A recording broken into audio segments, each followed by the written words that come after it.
Recording in progress. Hi, Got everybody. it. Why did I make you say got it? If the recording's in progress. Oh, Uh, it made you click got it. it made me click got it. You have to consent. G-O-D, comma, it. All right, we're doing a bunch of question and answers today. Hi, everybody. Hi, everybody. It will probably carry on for a few episodes. So we're going to go in order. And they go way back because I haven't been seeing them, like you all know. So here's the first one. I don't know if I should say the person's name. We'll keep it anonymous. Yeah, we'll keep it anonymous. Okay. Hi, Shawn and Delaney. This question is focused on Satan and faith. It has been hard for me to get past why God would give any power to Satan in this world. We know God is sovereign, but God has allowed Satan to operate in this world within the boundaries God has set for him. While the Bible says Satan has power, 2 Corinthians 4:4, Satan, who is the God of this world, has blinded the minds of those who don't believe.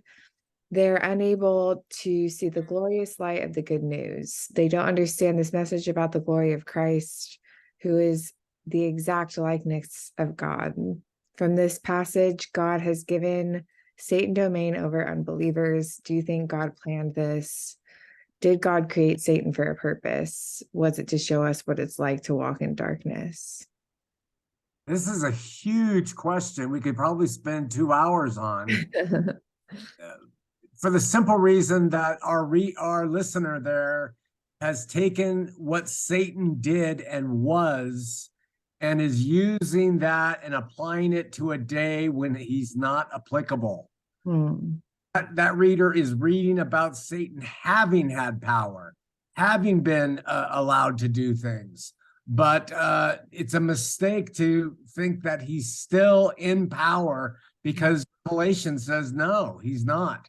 He's Jesus, even when Jesus was alive, says the power of Satan is about to end. When did the power lose its abilities? At the cross, when Jesus died for the sin of the world. So you're not going to be doing much talking on this, but really quickly, Satan earned the right to the things of this world by getting the first created people made in God's image to turn against him.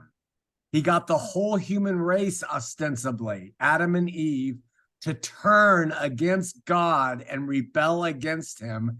And Satan took the power and was in the place of power as a fallen angel. Yes, he was still beholden to God, but God's paramount love is free will. He gives it to angels, he gives it to men, he gives it to animals. You have a will, and you can do what you want. And Satan did, and Satan earned the power. So that's why the second Adam came, beat Satan at all of his temptations, crushed his head, and did away with him forevermore. Our reader probably will say, well, then how come there's still evil? Because we are evil. Our nature's evil. We don't need a Satan to tempt us. We will do our own evil on our own. So that listener is reading text and assigning it to now that has no bearing on us today. There's my answer. Does that make sense to you?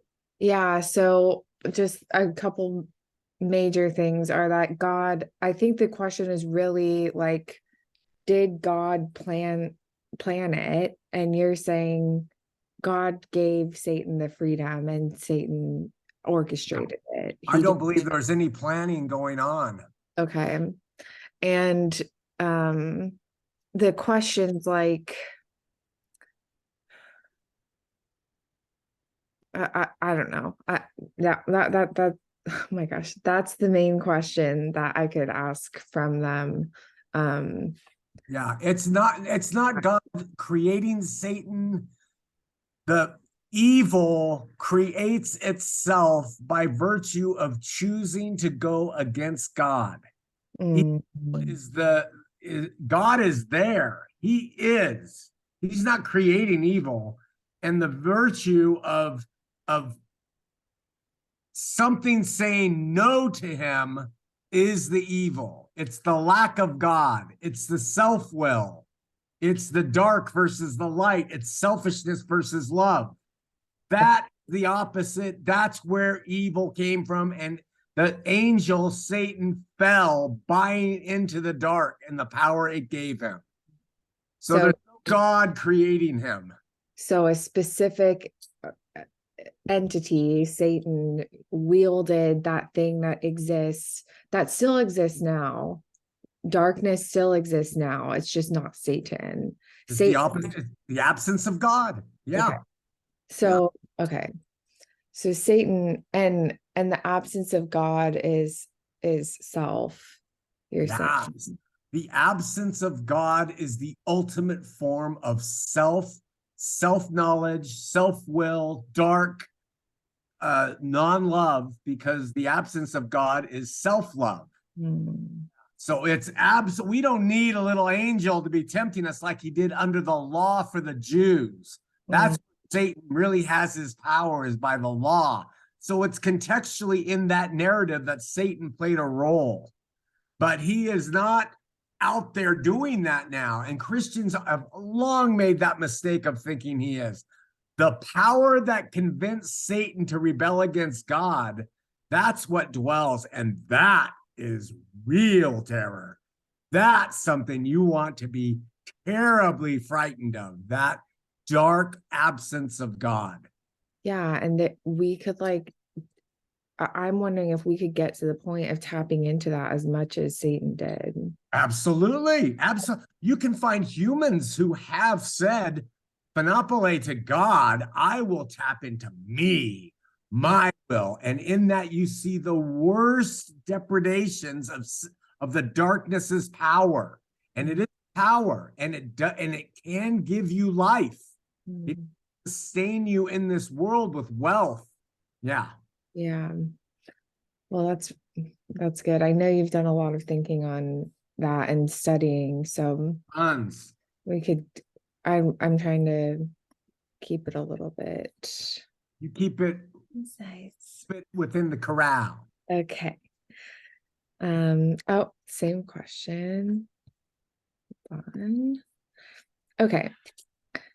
A quick rewind in this series. According to Matthew 1:16, rewinding. According to Matthew 1:16, it was Joseph, Jesus's legal or foster father, who made the cut and met the precise requirement of the ordered Jewish bloodline. Then in passages from Matthew 1:18 to Matthew 1:25, it's clear that Jesus was conceived without the genetic contribution of Joseph. So what about the distinct qualifying fleshly standards of the family background of the Messiah? Weren't those significant and conclusive in actuality? James, the brother of Jesus, its exact meaning is being debated, would be more fitting accordingly, right? Was this breach God's telltale sign to indirectly step over or mock the material criteria of prophecies?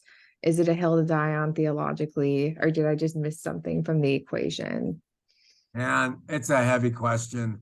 I would have to really sort of give it thought and research. I'm not equipped to answer it. I have an answer to that, the complexity of that question off the top of my head.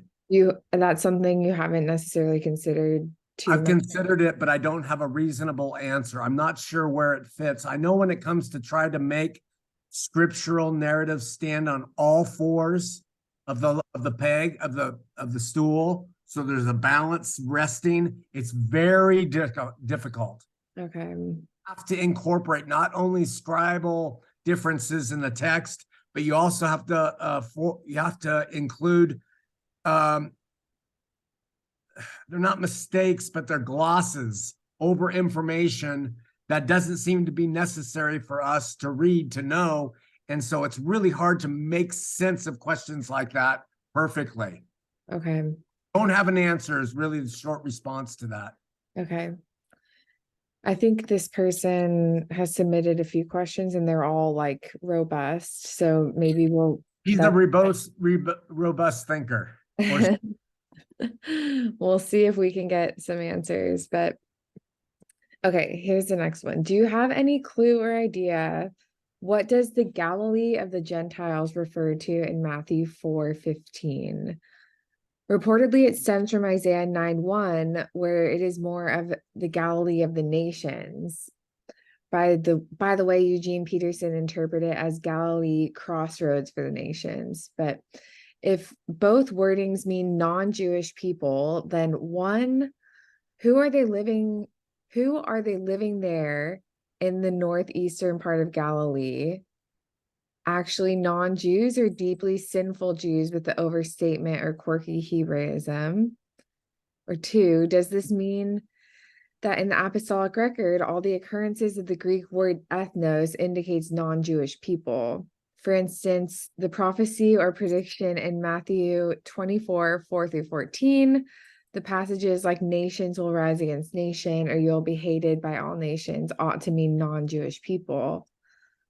Or in Revelation 22:2, nations should mean non-Jewish populations of the world.